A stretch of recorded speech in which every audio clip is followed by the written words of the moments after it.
Hi, my name is Miley, your Miss Northeast Junior High United States 2021, and this is More Than a Birthmark.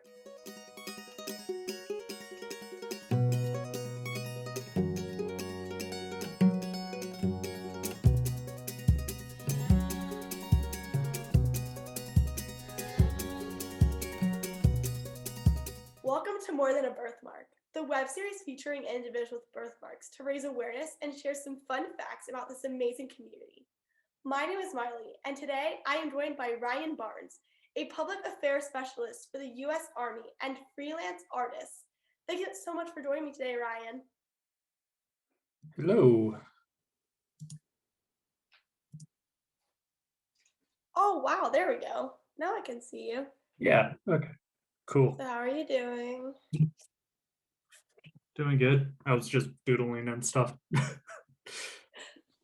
sounds fun. So you currently live in Grafenwöhr, Germany, and you work for the U.S. military.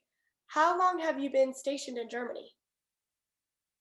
In Germany, I've been stationed here for 2 years. Yeah. And is that a lot? I don't really know a lot about the military. I mean, I have like one more year left on my contract, then I go back to either the States or my next post. But typically, when you go overseas, the short end of it is if you're married, it's 3 years. If you're not married, then it's two. And I'm married, so Okay, that's cool. So what do you like most about living in Germany? pre-COVID, it was going off post, going to like the beer gardens and stuff, experiencing the culture was really cool. I like driving in Germany a lot more than I like driving in the States. Funny enough.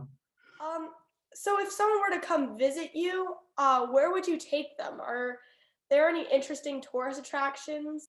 I mean, where wouldn't I take them? Because like I mean, obviously, there's all like the Holocaust museums and stuff, which is a bit somber, but there's also like the BMW factory, which was pretty cool. I'm not much of a car guy, but my dad visited and he That was enjoyed my that. dad. Um, yeah, castles, just almost every single town has a castle in it. I want to So come. that's super cool. Yeah. Um, Viden is a lot of fun because you get like an interesting mix of medieval and modern Yeah. because you can walk in the little city center and like it's this big plaza with like storefronts and stuff, and then when you walk a little bit past and so like all those storefronts are old and stuff, but then when you walk a little bit past and you cross the street, then you have like modern buildings like a 15-minute walk away. Be like, oh yeah, well right now I'm in medieval, but let's just go that way, and then I'll be, in another like area. Yeah, I've never exactly. been to Germany. I feel like I need travel because a lot of people that I interview like live in different places. Um, Yeah. and after hearing about these different places, I'm like, I feel like I need to go there because I've only been to like, I don't know, Florida. That's not even far away. Canada's, I think, the furthest I've been. So I should check Oh, out Canada. sure. That's what it was for me too until I guess technically Alaska, but that's still the United States. Uh, but until I flew to Germany, like I never really left my country either. So Right, yeah. I'm like, I feel like I need to travel more. But um, so you work in public affairs as a photo and video journalist. That sounds like a really yes. cool job. Can you share with our audience a little bit about what you do? Yeah. It can be it can be anywhere from like taking photos at a change of command ceremony for like when we get a new general or a new not a new general but a new commander, or it can be as awesome as like what I did last year, which is fly to Estonia and take video of my unit launching rockets. So Now that sounds cool. Now I can tell that like yeah. you like to do a lot of art and stuff. And I'm a big person that loves art as well. I love photography. I love anything that has to do with being like creative in the mind. So that is super cool. I would definitely like to do that. Yeah. What inspired you to join the US Army? It was a couple of things. One was my girlfriend at the time, now wife. She needed health care, and so that was one easy way to do it. The other thing too was I had just graduated with a bachelor's degree in digital cinematography, Oh wow. and I was looking at my job options, and a lot of places were like entry level, you need 5 years experience, or we can give you a 3 month long unpaid internship. So I'm like, okay, let's see what the Army has. And my first contract is a 5 year contract, active duty. So that meets that. And yeah, if I want to stay, I can. And if I want to go, I got that experience. Well, that is really cool too. Before you lived in Germany, where in the United States did you grow up? It's a mixture of the Mount Vernon, Seattle area and Boise, Idaho, because my Okay. mom and dad were divorced when I was 3. So I went back and forth between Washington State and Idaho a lot. Oh, okay. Yeah, I know that area. Um, you were born with a Port Weinstein birthmark on your right cheek. What was it like for you growing up with a facial birthmark? There were a lot of ups and downs. I definitely had my fair share of bullies. Like there's no question about that. The but like luckily I grew up with a loving mom and a understanding dad. So like my mom gave me the self-confidence to kind of just deal with that. The hardest thing was dealing with some of the teachers because they were very, especially in Boise at the time, they were very like, this is how it's done, this is how you're supposed to look, like I was born left-handed and they wouldn't let me be left-handed. Oh, wow. So yeah, I had to be right-handed, and so that affected me more because it's like when a kid makes fun of me and I'm also a kid, I'm like, I know about as much of the world as you do. Right. Like, whatever. We're both figuring this out. It's fine. But when it's an adult that's supposed to teach you how to operate in the world, it's like, why? And I Like, feel why like, am I not good enough to you? yeah, I know, exactly. And I never had like a teacher say it to me, so that must have been really hard. But I even like adults now, like I see like their kids whisper stuff, like look at me and then whisper something to their parents and they're like whisper back and like looking at me. Like I know they're talking about me. And it's like, well, Yeah. why are you supporting that? Like usually if I was a parent and I like my child said something like, ew, what's on their leg, I'd be like, it's probably just a birthmark or you don't know their story, so don't go judging them immediately. And I mean, Sure.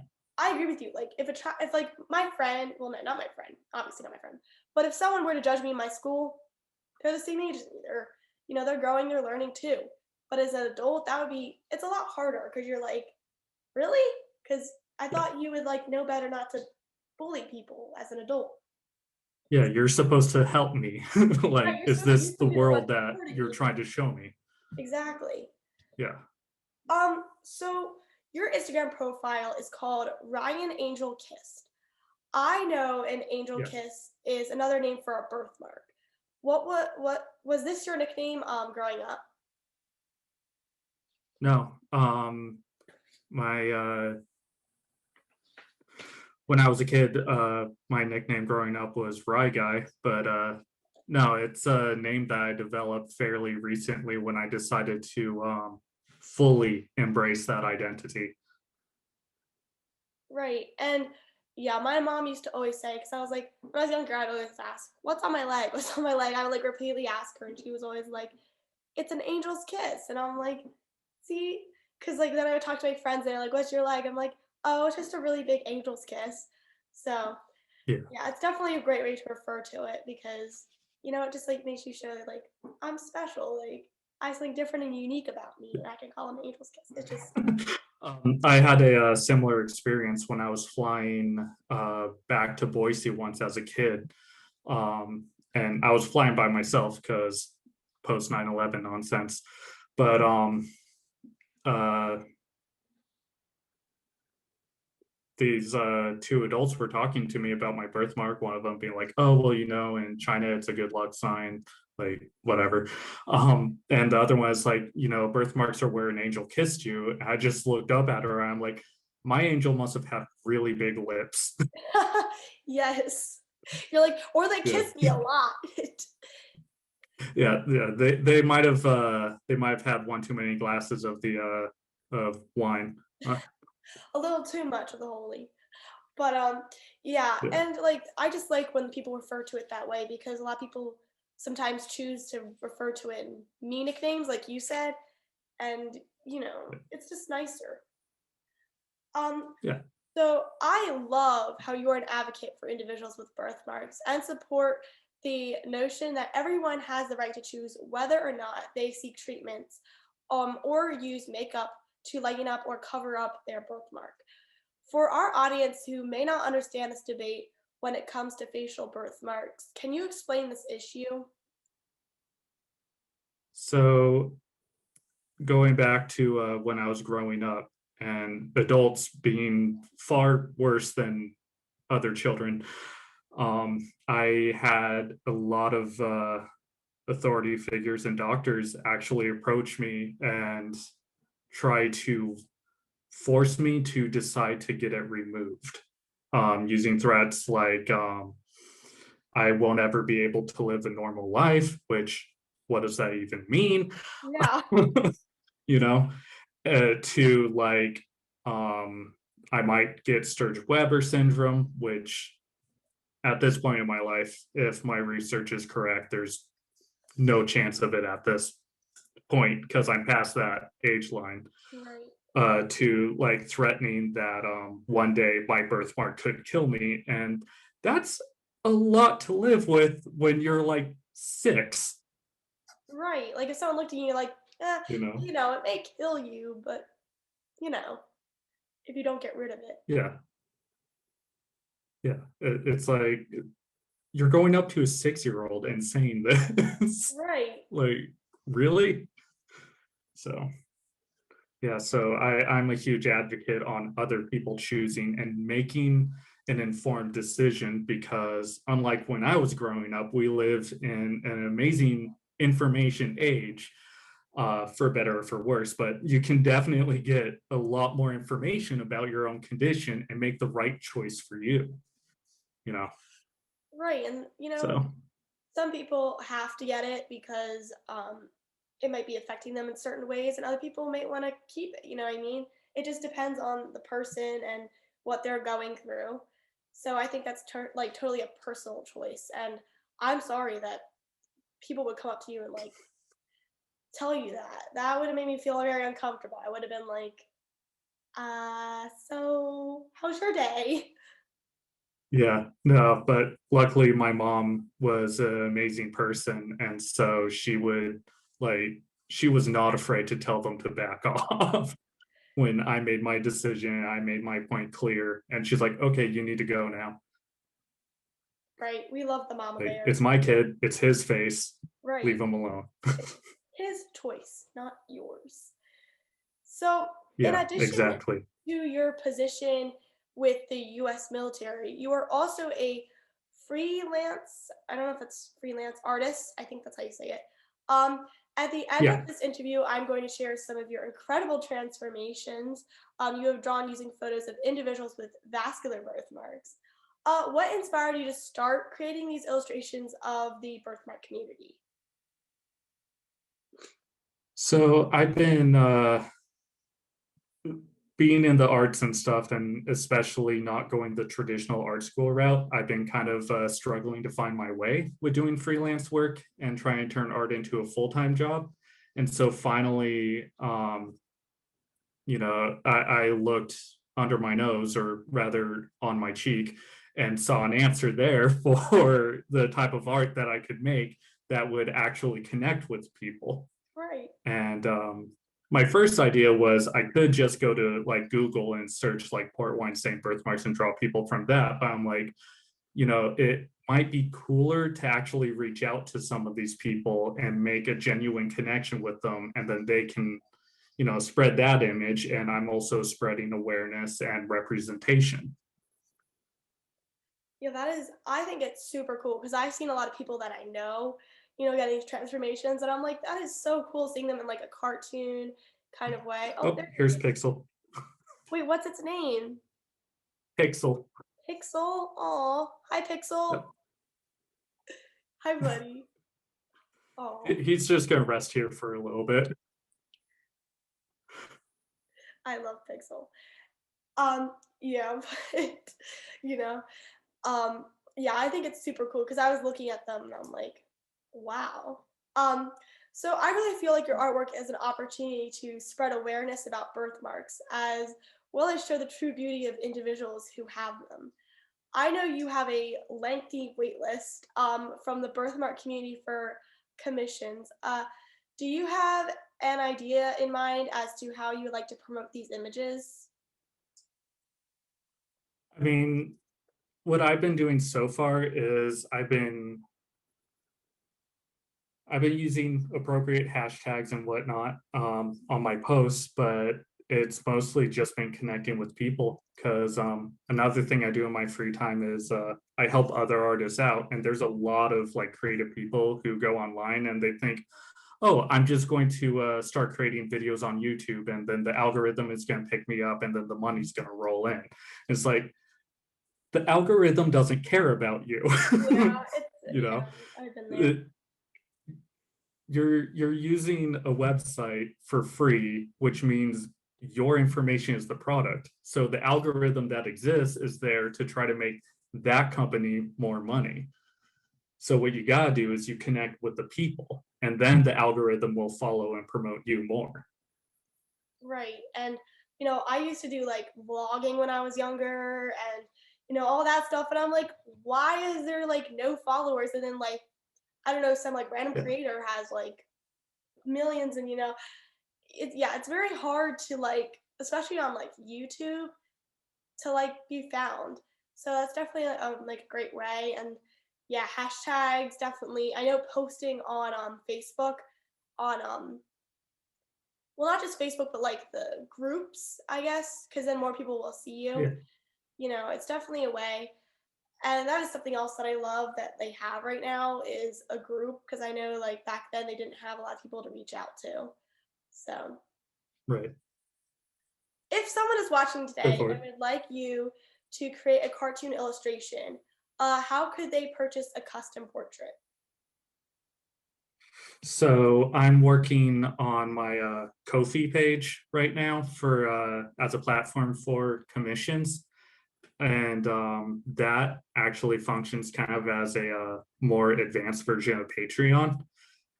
And so that's one way to do it. But you can always find my contact details and my social media on my website, which is ryanangelkist.com. Anywhere that I am, it's the same username, which is another thing that makes it easier for search engines and things like that. Right. Yeah, definitely check him out, guys. You also mentioned that you were working on some other projects with your videography. Can you share any projects that we might see from you in the future? So in the future, definitely. Right now, I haven't been doing much because, as you can imagine, trying to do military life, work life, freelance work life, and then life, it's hectic. And I have burned myself out like several times trying to be like, okay, I'm going to be on Twitch and I'm going to do YouTube and I'm going to do drawing and also army stuff. And no, I'm slowly working that back into the mix, but right now I don't really have anything up. I know exactly how that feels. you have like so many things in life that you want to do and you try to squish it all in, but you're so busy. And I can imagine how busy you are, especially with like the military in there. Like that's a Yeah. lot. And I've Yeah. definitely burned myself out before, especially in dance when I was younger. At one point I'm like, this is so much. Oh my gosh, I just need to take a second. Luckily it was right before we were going on vacation. But I have been there. I know exactly how that feels. Right.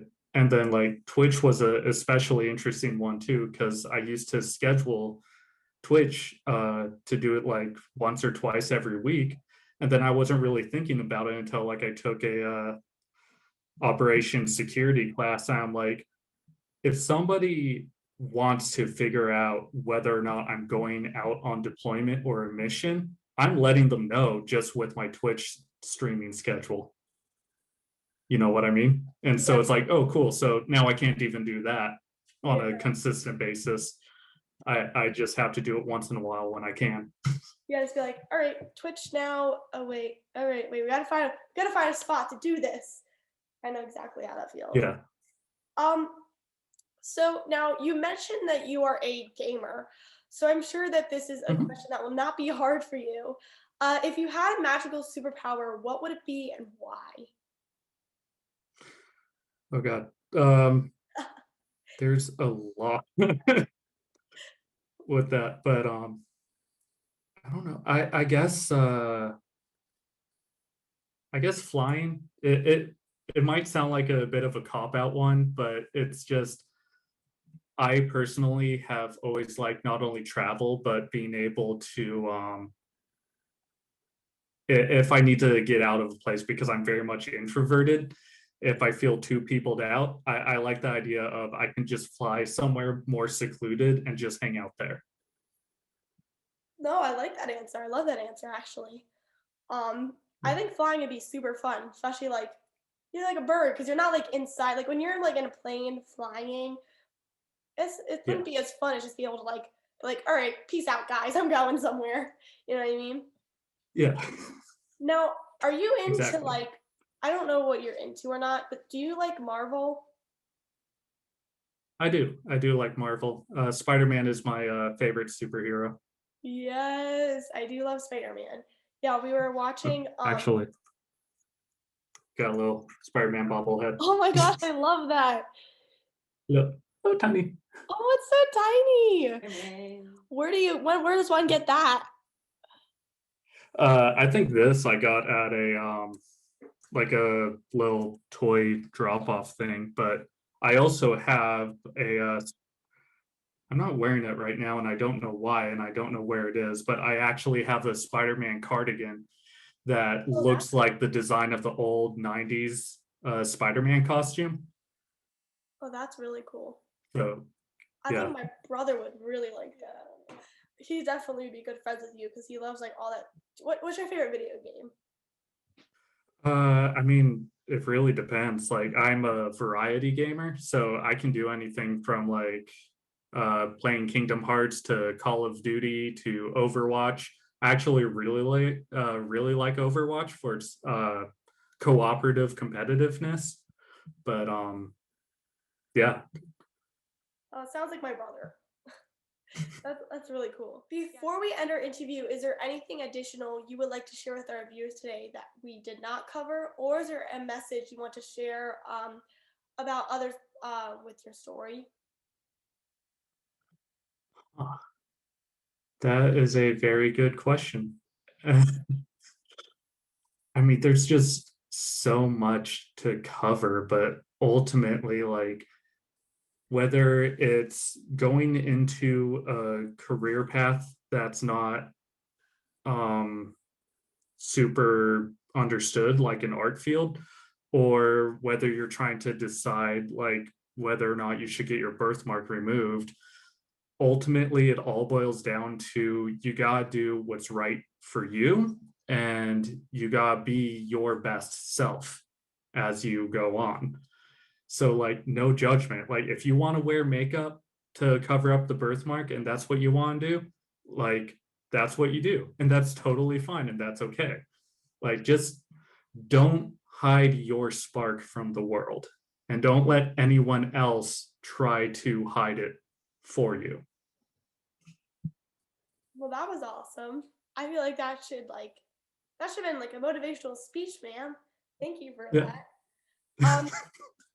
Well, thank you so much again for volunteering your time to speak with me today, Ryan. Yeah, no problem. It was a pleasure being here and to speak with you. Thank you. If you would like to see more of Ryan's incredible illustrations, be sure to follow him on Instagram at Ryan Angel Kiss. I love how much you have done and continue to do using your gift and bring awareness to the birthmark community. You are definitely so much more than a birthmark. Thank you.